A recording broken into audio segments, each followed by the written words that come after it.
My Calls Entrepreneur Journey, Day 1, Reseller. Hi guys! Ako si Mapan Morados, isang calls entrepreneur na may higit 10 taon na sa pagnenegosyo. At ito ang ating Day 1. Year 2011, nag-start ako mag-BPO industry. At the same time, nag-side hustle din.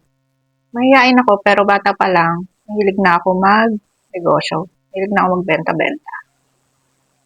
Balik tayo sa Day 1 ko sa BPO. Habang nasa BPO ako, nag-start ako magbenta ng mga damit. Kinukuha ko yung mga products sa kaibigan ko. Nanghingi rin ako ng mga pictures para po-post ko lang sa social media.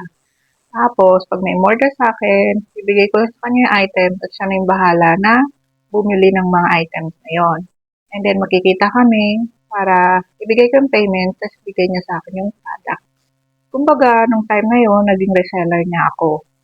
Example, nagbigay siya sa akin ng damit worth of benta niya sa akin 200. So, ibebenta ko naman yun ng 250. Mag-add lang ako ng 50 pesos para sa akin yung 50 pesos.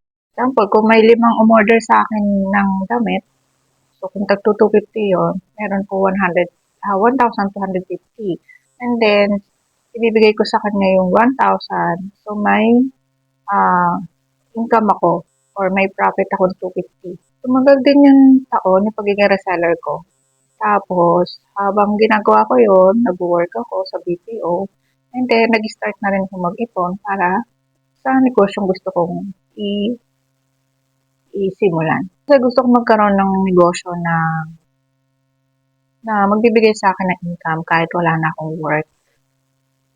Naniniwala kasi ako na kapag sinimulan mo magnegosyo, magkakaroon ka ng freedom sa future at marami kang matutulungan na kapwa natin na gusto rin masimulan yung or gusto rin makamit yung goals na gusto nila sa buhay nila. Salamat sa pagtabas ng video na to. Hanggang sa susunod na video. Bye!